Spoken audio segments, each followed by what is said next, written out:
Muy buenas tardes, bienvenidos. Este es nuestro comentario con respecto al libro que tiene por autores a Obarrio Moreno, Juan Alfredo y Aniceto Masferrer Domingo, titulado Expresión oral y proceso de aprendizaje, la importancia de la oratoria en el ámbito universitario. Entonces, para dar inicio, nuestra compañera Liliana Villero Ariza va a hacer la siguiente intervención. Bienvenida, Lili, ¿cómo estás? Buenas tardes. Bueno, entonces, comenzamos analizando en el artículo una frase muy importante que nos da Moller.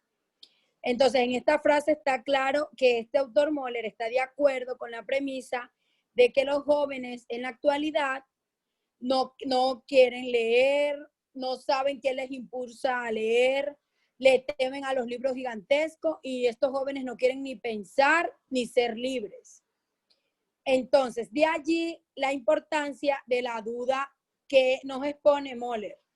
Si los jóvenes de verdad conocen la expresión oral, conocen a Sócrates, conocen lo importante que es la universidad en la vida de estos jóvenes, ellos ya empiezan a ver la lectura de una manera, de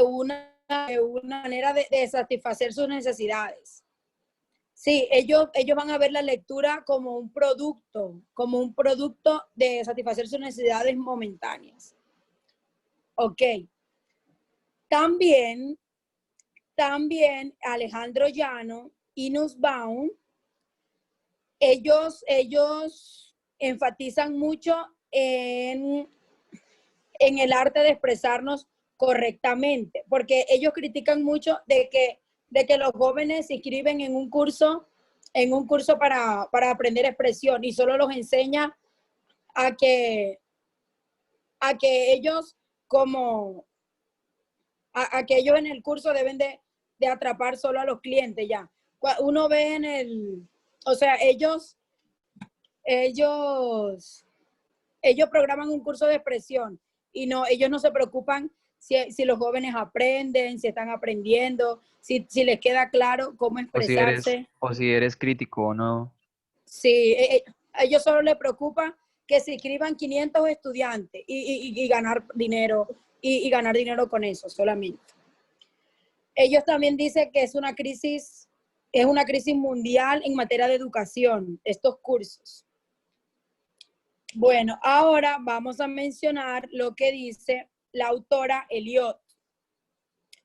Ella enfatiza mucho que por qué no se dictan estos cursos de oratoria en la universidad. Y también nos habla que la retórica es muy importante en la universidad porque nos brinda una expresión oral perfecta. Y nos cuenta que en el siglo XVIII, Mayans y Sicard elaboró un informe al rey sobre el método de enseñar en las universidades de España, solicitado por el secretario Gracia y Justicia. Entonces, el otro autor, Roda, también nos enfatiza la importancia de dictar estos cursos de oratoria en la universidad para los jóvenes. Este pensamiento de él es que es muy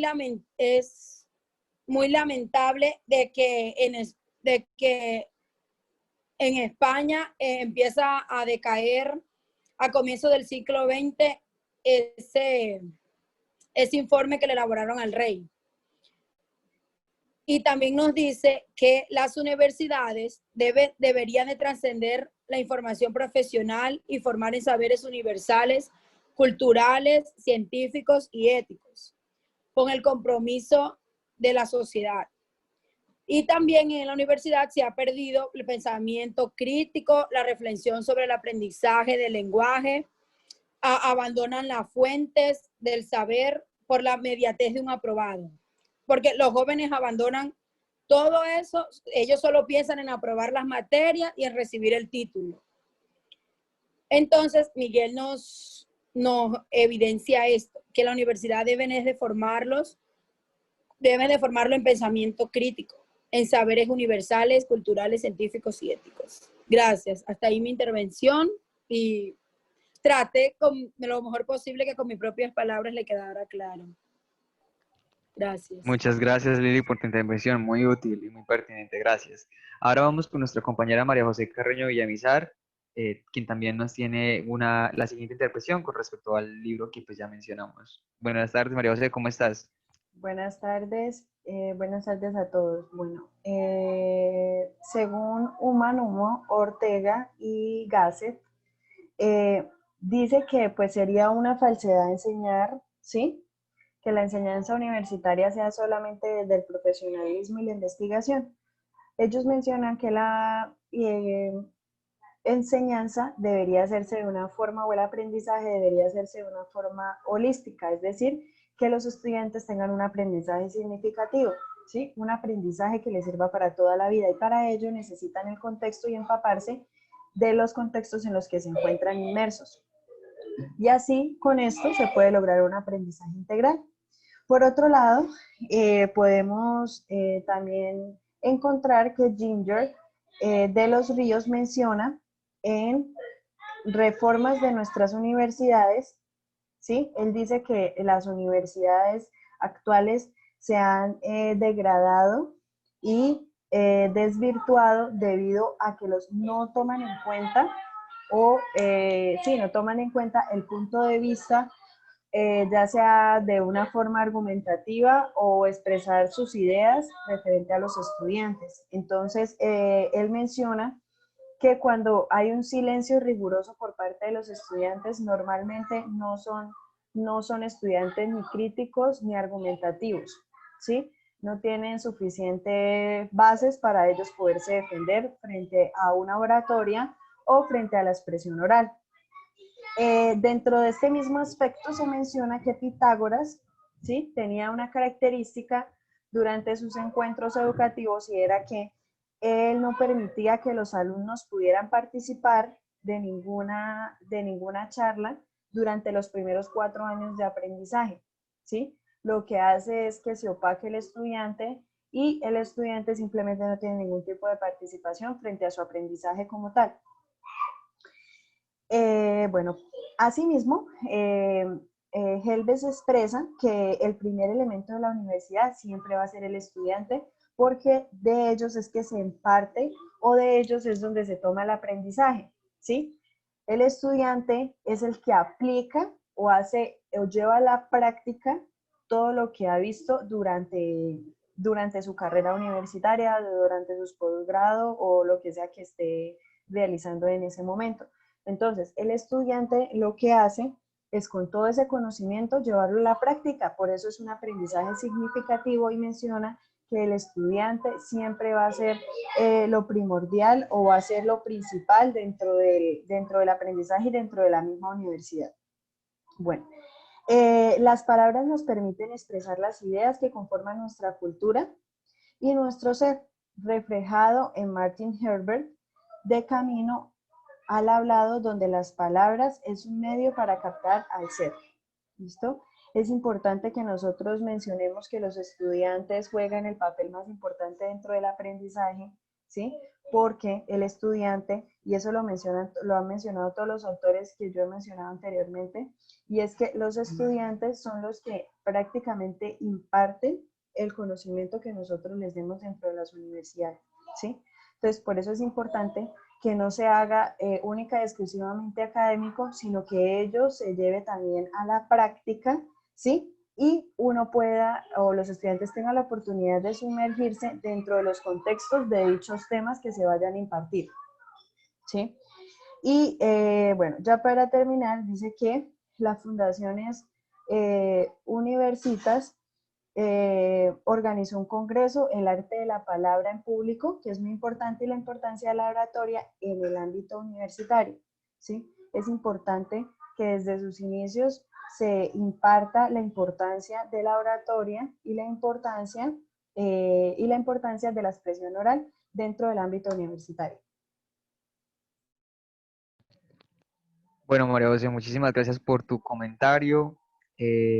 Fue muy oportuno y apropiado, muy pertinente, gracias. Bueno, ahora por último queda mi comentario con respecto al primer capítulo del libro ya mencionado. Y pues bueno, Eh, con respecto a mi intervención, rescato del texto leído los siguientes puntos. Bueno, en primer lugar, los autores retoman a George Llobet para mencionar la existencia o la aparición de un eclipse de las humanidades. ¿Esto qué significa? ¿O en qué precisa? Precisa en que aparentemente las tecnologías están empeorando o intervienen negativamente en el proceso de construir el conocimiento. Entonces, por eso hemos visto en muchos casos, en muchos escenarios, que los académicos, algunos profesores, profesoras o expertos en los temas de aprendizaje recomiendan que en cierta medida debemos alejarnos de las pantallas porque nos estamos volviendo una especie de receptores de la información, pero esta información no es cuestionada, simplemente es recibida. Entonces, por eso las tecnologías de la información y la comunicación de pronto se están volviendo un impedimento para la construcción de esa criticidad del individuo.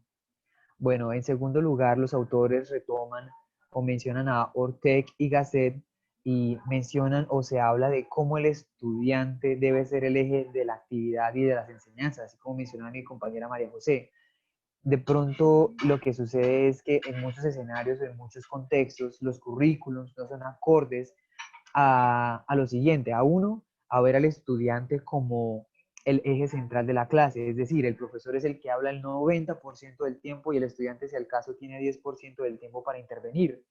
Y lo segundo es, por ejemplo, estamos enseñando materias dentro del currículum que no tienen nada que ver con el contexto, entonces tenemos a un niño de estrato 1 al que le estamos de pronto, caso exagerado, dándoles clases sobre culinaria de cocina de alta clase. Entonces, de pronto nos preguntamos qué tiene que ver la cocina con el contexto real del niño. Nada, a lo mejor. Entonces, es de pronto buscar esa concordancia entre el currículum y el contexto del estudiante y permitir que el estudiante tenga una participación mucho más activa y muchísimo más grande que la del docente. Ojalá sea más del 50% del tiempo de la clase o de la sesión y que sean ojalá cuestionamientos sobre los diferentes temas que se están abordando. En tercer lugar, se rescata o se menciona el involucrar al estudiante en el uso activo de la palabra y no verlo como un ente que solo se le asigna una calificación. Entonces tenemos en las aulas de clase muchos docentes, y esto es a manera de crítica, de cómo muchos docentes lo único que buscan es recibir un sueldo y quizás solamente calificar quizzes, calificar evaluaciones, pero son instrumentos o técnicas de evaluación del aprendizaje, pero no para el aprendizaje, y evidentemente no se esmeran por de pronto brindar o traer algo nuevo a la mesa de trabajo. Entonces, algunos instrumentos se están volviendo obsoletos y pues no, hay que buscar la forma de que estar en constante cuestionamiento, aprendizaje y de aplicar nuevas técnicas y de buscar siempre como nuevas soluciones a las diferentes problemáticas que se surgen dentro del aula de clase. En cuarto lugar, el estudiante de la universidad se espera se forje a sí mismo, ¿sí? Para apoyar a la comunidad y no solo se forje a sí mismo para apoyar a la comunidad, pero también para apoyarse a él mismo. Entonces, pero digamos que lo más recomendable es no seguir pensando de una forma tan individualista. La universidad no es simplemente un negocio o un sitio para adquirir conocimientos. La idea es que por medio de la universidad y de los diferentes contenidos podamos quizás apoyar algunas problemáticas de algunas comunidades en específico, ojalá que las de las que nos rodean. Eh, y pues bueno, ver a la universidad como un sitio para apoyarnos a nosotros mismos y también apoyar a otros. Finalmente, el capítulo cierra haciendo una reflexión de cómo todos, muchos de los planteamientos, preguntas o aportes del aula de clase, ya sea en seminarios, simposios, etcétera, aportan al campo del conocimiento. Además, algo muy importante es la esencia de la enseñanza, la cual no es solo dar a conocer una ciencia. La idea también es que indaguemos más sobre esa ciencia que de pronto estamos estudiando, cuestionarnos una y otra vez. También el despertar de la curiosidad, indagar más. Y por último, que ojalá esta ciencia o estas ciencias que estemos estudiando, las que sean de tu particular interés, la estudies y luego de estudiarla, la expongas. Entonces, por último, consideramos que como grupo que este es un capítulo de un libro y que resulta bastante pertinente para la ocasión, porque precisamente eso es lo que estamos haciendo en estos momentos. Vamos, después de estudiar tanto y después de conocer tanto ciertas áreas del conocimiento, vamos a exponer lo que hemos construido, ese aprendizaje que hemos construido, y pues bueno, nada, fue un capítulo del libro bastante interesante y bastante pertinente para este momento de evaluación. Entonces, a todos mis compañeros y a quienes esté viendo este video, muchísimas gracias por recibirnos en sus pantallas. Y nada, hasta aquí pues la intervención. Gracias, hasta luego. Gracias.